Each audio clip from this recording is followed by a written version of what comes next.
Hello everyone. In this video, I'll be sharing about the strategy to attempt the mains exam. So let us first see the marks and the questions of each and every subject. Reasoning, we have 45 questions of 60 marks and you get an hour to solve it. Quants, we have 35 questions, 60 marks and 45 minutes to solve. Then we have English of 35 questions, 40 marks and you get 40 minutes to solve it. And then we have general awareness section of 40, where you get 40 questions of 40 marks and you have 35 minutes to solve these questions. Now, one by one, section wise, we'll be discussing how to attempt it. Now, we'll be starting with the reasoning part. So, in reasoning section, as the trend has been observed since a few years, it has been seen that seating arrangement in puzzles, you have 15 to 20 questions, then data sufficiency 4 questions, machine input output 6 to 7 questions, logical reasoning 4 to 5 questions, reverse logs 3 to 4 questions, and coded direction or blood relation 3 to 4 questions. Now, the trend for the reasoning is in front of your screen, and you can notice that the most of the weightage is for the puzzles, but I must tell you that you do not have to attempt the lengthy puzzles in the exam. जैसे आपके सामने reasoning section आया suppose, आप मतलब जैसे pre में जो हमारा रहता है ना, प्री में जैसे जब मैं अटेम्प्ट करती थी प्री एग्जाम, मैं सबसे पहले पजल्स करती थी, उसके बाद मैं मिसलेनियस करती थी जब लास्ट के 5 to 7 मिनट्स रह जाते थे. बट यहाँ पे मैंने बिल्कुल ऑपोजिट किया, और ऑपोजिट ही करना चाहिए बिकॉज जो लेंदी पजल्स आती है ना, वो तो वैसे भी एग्जाम में सॉल्व नहीं होती हैं, और अगर आपने उनको पकड़ लिया आपका 1 आवर उसी में ही चला जाएगा. So you do not have to touch the lengthy puzzles in your mains exam. Try करो कि आप मिसलेनियस क्वेश्चंस पहले करो. फॉर एग्जांपल मेरे एग्जाम में मैंने सबसे पहले जो क्वेश्चन किया था वो किया था डायरेक्शन सेंस का. कोडेड डायरेक्शन बेस्ड क्वेश्चन आया था, उसके आई थिंक थ्री क्वेश्चंस थे, वो मैंने जल्दी जल्दी किया. अगर आपके उसमें 7 to 8 मिनट्स भी लग जाते हैं ना, बहुत बहुत अच्छा है. आपके पास पूरा 1 घंटा होता है, और अगर 3 क्वेश्चन को करने में आपके 7 to 8 मिनट्स लगते हैं, कोई गलत बात नहीं है उसमें. सो आपको मिसलेनियस क्वेश्चंस को पहले करना है. ठीक है, आपने जैसे सबसे पहले कोडेड डायरेक्शन सेंस वाले क्वेश्चन कर लिए या ब्लड रिलेशन वाले क्वेश्चन कर लिए. सेकेंड आपको करना चाहिए अकॉर्डिंग टू मी, जैसे मशीन इनपुट आउटपुट का क्वेश्चन है, बिकॉज उसमें सारे स्टेप्स में जो कोडिंग होती है वो नहीं डिफिकल्ट होती है, तो जितना आपसे होता है एटलीस्ट आप उतना करके देखो. मेरे में मशीन इनपुट आउटपुट आया था, और उसमें मैंने लाइक 5 स्टेप्स तक मैंने कोड कर लिया था. उसके बाद मुझसे नहीं हुआ कोड. अब ये नहीं है कि आपने सोचा नहीं है मुझसे तो हुआ ही नहीं है ये, तो मैं आगे चलती हूँ. नो, आपने क्वेश्चंस देखने हैं. अब उसमें ऐसे ऐसे क्वेश्चंस भी थे कि 3rd स्टेप में सेकंड लास्ट एंट्री क्या थी, 4th में सेकंड एंट्री क्या थी, ऐसे ऐसे क्वेश्चंस थे, वो मैंने किए. तो जैसे अगर 5 क्वेश्चंस थे मशीन इनपुट आउटपुट के, तो उसमें से मेरे 3 आई थिंक 2 to 3 हो गए थे. ठीक है, उसके बाद में आपका आता है रिवर्स सिलॉगिज्म. सिलॉगिज्म अपना स्ट्रॉन्ग रखो, क्योंकि ये एक ऐसा टॉपिक है जो आता ही है, और आता भी डायरेक्ट नहीं है. मेंस एग्जाम में रिवर्स सिलॉग्स आते हैं.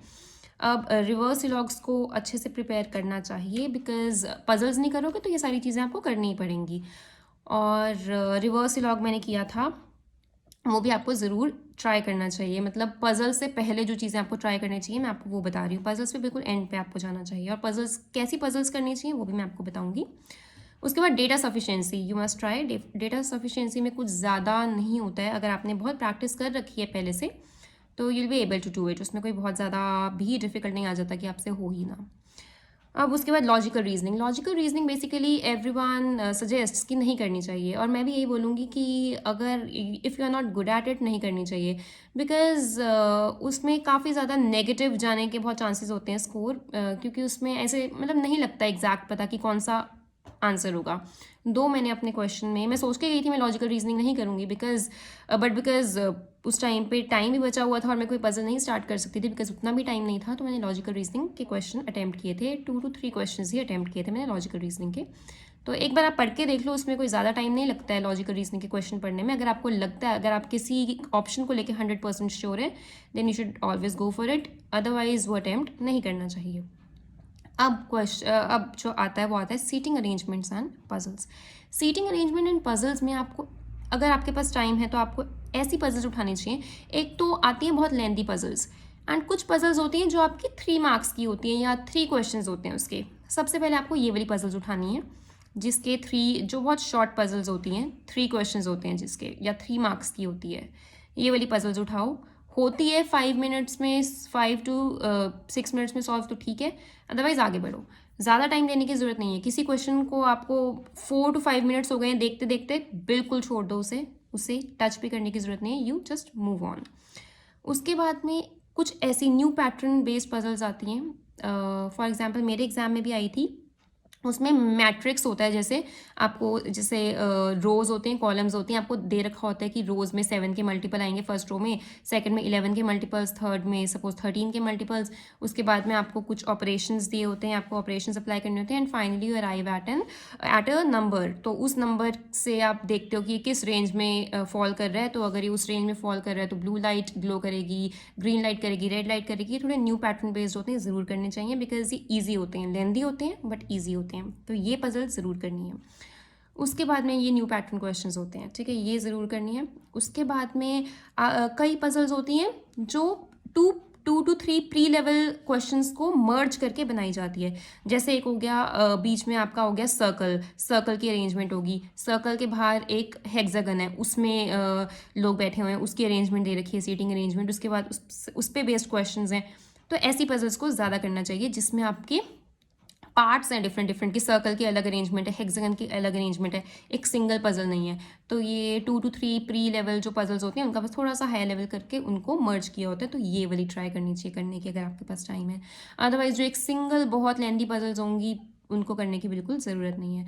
सो this was all about reasoning. Yes, attempt कैसे करना है, कैसे करना है, आई मीन जैसे आपके सामने रीजनिंग की स्क्रीन खुली, आपको एकदम से स्टार्ट नहीं करने लग जाना है फर्स्ट क्वेश्चन से, you just skip skip skip skip, एक बार सारा देख लो कैसा है आपका रीजनिंग का exam.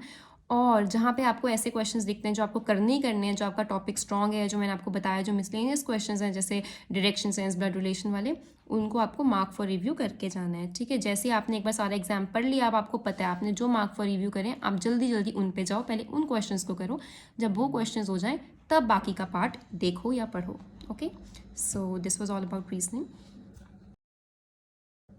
So now comes data analysis and interpretation section. In this section, of course, you have DIs and DIs and DIs, but you have data sufficiency also, wrong or missing series questions also. Like in my exam, it wasn't asked. Like SBI PO 2020 में नहीं पूछा गया था ये, but होता है ये काफ़ी सारे एग्जाम्स में, मैंने देखा है।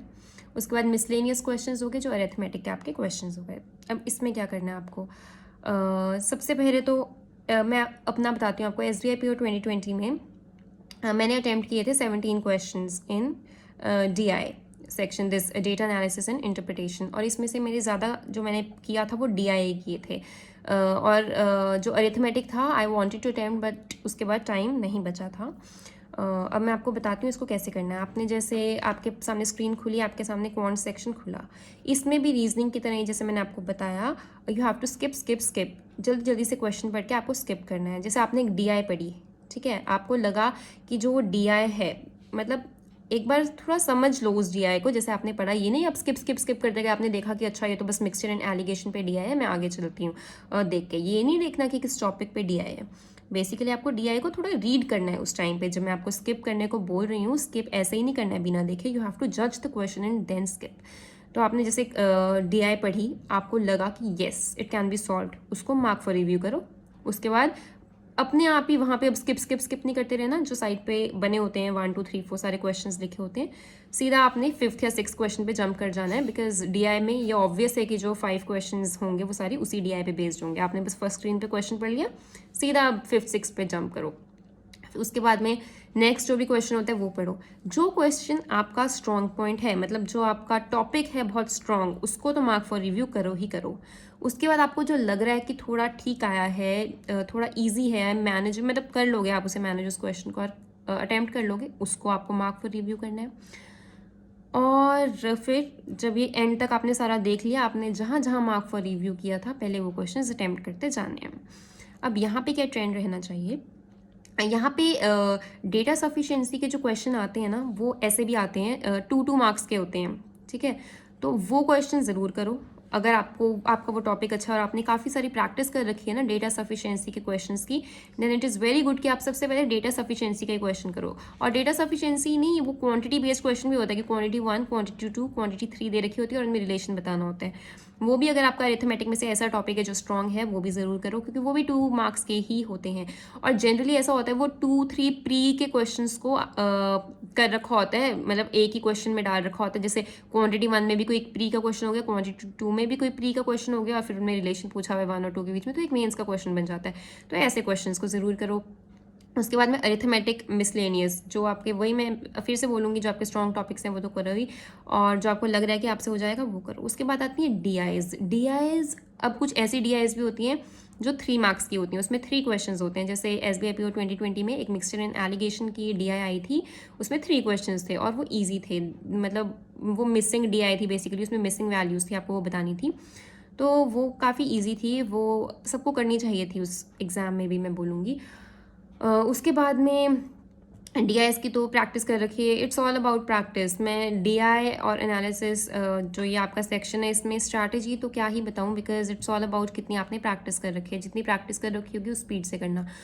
और मिसलेनियस क्वेश्चन ज़रूर करना, मतलब जो ये क्वांटिटी बेस्ड क्वेश्चन मैं कह रही हूँ, डेटा सफिशिएंसी के क्वेश्चन कह रही हूँ, उनकी वेटेज बहुत ज़्यादा होती है। जैसे 2 मार्क्स के होते हैं, ये सिंगल मार्क के नहीं होते हैं, तो ये ज़रूर करना।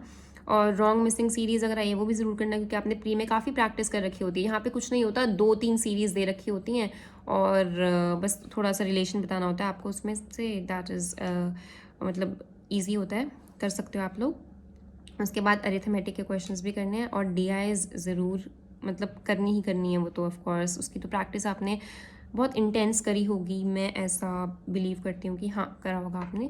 सो क्वांट्स ऐसे ही है। बस मैं यहाँ पे आपको बस इतना ही बोलूँगी कि डायरेक्टली स्टार्ट नहीं करना है, पहले पूरा पेपर जज कर लो, उसके बाद जहाँ पे आपने मार्क फॉर रिव्यू कर रखा है वहाँ पर आके start attempting the question. So this was all about quants. Now comes the English section. English section में आपके RCs होते हैं, para fillers, error detection, cloze test, phrase replacement, word arrangement, match the columns, ये सारी चीज़ें होती हैं। इंग्लिश में मैं प्री में क्या करती हूँ, मैं प्री में पहले RCs करती हूँ और फिर बाद में मिसलेनियस क्वेश्चंस करती हूँ। जैसे टाइम मैंने दे रखा होता है कि जब 5 या 6 मिनट्स बचे होंगे, मैंने मिसलेनियस तो करने ही करने हैं, तो मेरा प्री में ही ये रहता है। और जो मेंस है इसमें मेरा बिल्कुल ऑपोजिट हो जाता है। मैं मतलब डिफरेंट लोगों की डिफरेंट स्ट्रैटेजी होती है। आई हैव सीन पीपल जो मेंस में भी पहले RC करते हैं, बाद में मिसलेनियस करते हैं, बट मेरा मेंस में होता है कि मैं पहले कुछ नंबर तो अपने सिक्योर करके चलूँ, तो मैं पहले मिसलेनियस करती हूँ इंग्लिश में, एंड मिसलेनियस जब मेरे हो जाते हैं उसके बाद मैं RC स्टार्ट करती हूँ। तो ये बिल्कुल आपकी स्ट्रैटेजी है, जैसा आप चाहते हैं, जैसा आपको सूट करता है। आपने दे रखे होंगे मॉक्स या कुछ, सो जैसा आपको सूट करता है वैसे करना। तो मैं अपना बता रही हूँ कि मैं पहले मिसलेनियस करती हूँ इंग्लिश में, देन मैं RCs पे जाती हूँ।